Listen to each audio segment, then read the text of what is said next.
Ladies and gentlemen, I'm honored to speak to you today at the European Theatre Forum. Thank you for this opportunity. In these difficult times, it is of the utmost importance for those who believe in the power of culture and creativity for Europe to join forces and raise our voices.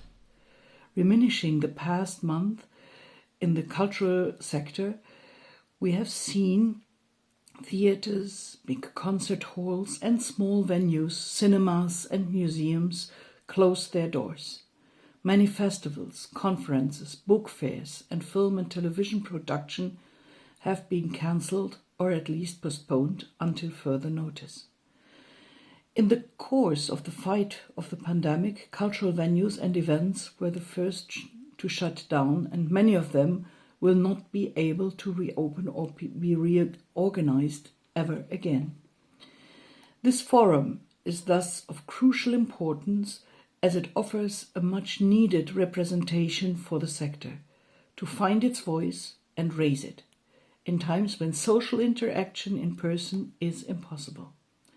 As many of us have spent several weeks at home, I cannot have escaped us how fundamental culture is to us.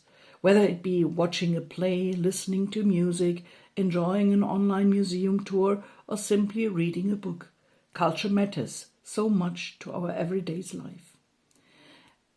As the artist Mia Florentina Weiss said, art is not only a systematic relevance, it is of human relevance. However, it seems that this fact does not materialize in our actions. When looking at the proposals for the next 7 years EU budget, the multi-annual financial framework and the recovery fund, it is still the case that the priorities of Europe's recovery lies elsewhere. Few people would doubt that culture and creativity are essential elements of the European identity. However, they are just as essential for the European economy. Probably not enough citizens and decision-makers know that culture and creative industries employ 7 million people, that they generate 4.2% of the EU GDP, and that they are such powerful sources for jobs and growth that they provide jobs for nearly 2.5 times more Europeans than the automotive industry.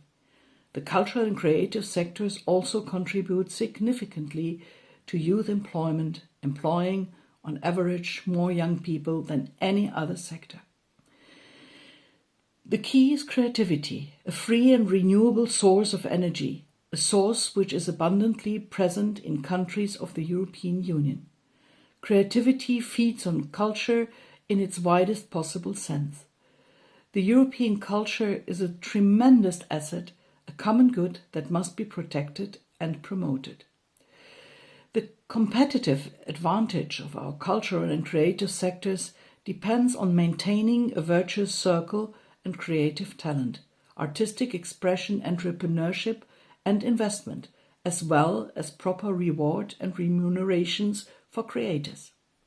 Enhancing this cycle by fostering the right environment for cultural diversity and creativity in a digital world will surely be a key task for the coming years.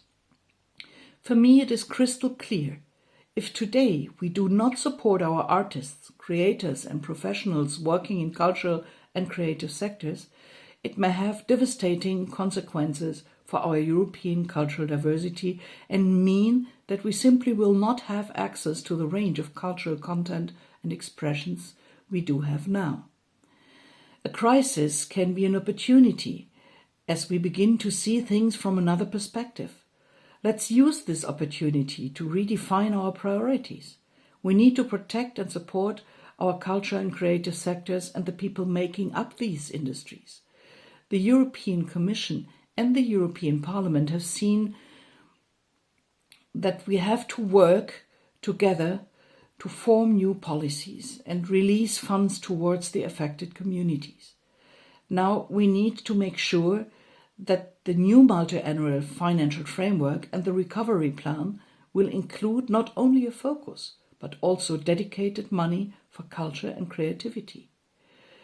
Spending money on culture and creativity is investing in the future of the continent. We need to tailor support to those sectors and help them access that support.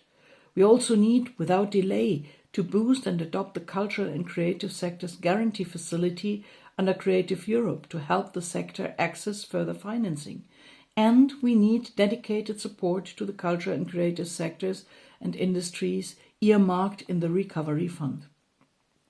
The European Parliament requested that out of the 390 billion grants of the Recovery Fund, at least 2% should be exclusively dedicated to the cultural and creative sectors. We need to create the conditions for our vibrant cultural and creative sector to recover and to thrive. However, and here we need to stay realistic, this will not come without costs. We need to invest in the cultural sector now. If we miss the opportunity, the losses will be immense. Let's all pull together in this: the industry, the artists, people in creative jobs, everyone in these sectors, the Parliament, the Commission, and the Member States' governments. We need to work together now, and we need to absorb and to mitigate the evasion of the crisis on the sectors. It is crucial for our cultural diversity and our creative richness in Europe. Many thanks for your kind attention.